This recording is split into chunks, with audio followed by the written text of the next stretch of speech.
ஒரு அமைதியான கிராமத்தில் ஒரு புதிய நாள் உதித்தது. மருமகள் செல்வி தினமும் வேலைகளில் மூழ்கி இருந்தாள். வேலை சீக்கிரம் முடிச்சு என்று கண்டித்தாள். ஒரு பெரிய சுமையை அவள் மருமகளுக்கு கொடுத்தாள். மாமியார் ஆனந்தி எப்போதும் கடுமையாக இருந்தாள். அதை சுமந்து செல்வி தனியாக குளத்துக்கு சென்றாள். இயற்கை அமைதியாக இருந்தாலும் அவள் மனம் சோர்ந்திருந்தது. அமைதியாக அவள் தனது வேலையை தொடங்கினாள். தாகம் தீர அவள் தண்ணீர் குடித்தாள். அந்த நொடியில் மந்திரம் ஆரம்பமானது. துணிகள் புதுசு போல மாறின. அதை பார்த்து செல்வி மகிழ்ந்தாள். அந்த சந்தோஷத்தோடு அவள் வீட்டிற்கு திரும்பினாள். அத்தை, இதோ பாருங்கள், துணிகள் புதுசு போல இருக்கின்றன. இதை கண்ட மாமியார் அதிர்ச்சியடைந்தாள். அந்த அதிர்ச்சி பேராசையாக மாறியது. அவள் கோபத்துடன் குளத்துக்கு சென்றாள்.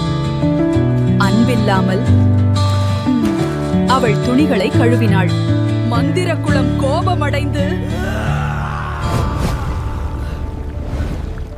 துணிகள் கெட்டுப்போனது. தன் தவறை உணர்ந்து அவள் வருந்தினாள். அந்த நாள் முதல் அவர்கள் அன்புடன் வாழ்ந்தார்கள்.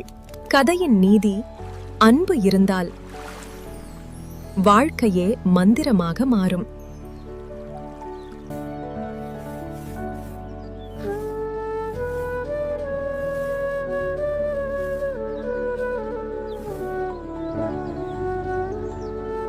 பொங்கலோ பொங்கல்.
முதலில் மீனை நன்றாக கழுவிக்கொள்ளுங்கள்.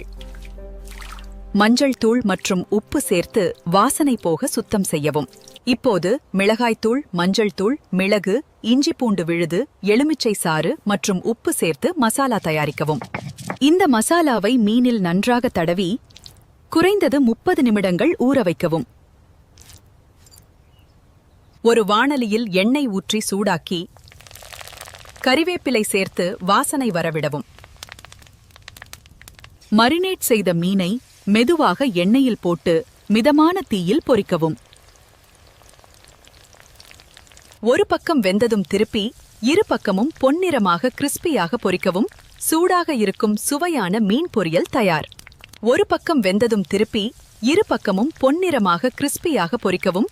சூடாக இருக்கும் சுவையான மீன் பொரியல் தயார். இப்போது புளியை வெந்நீரில் ஊற வச்சு புளிசாறு எடுக்கவும்.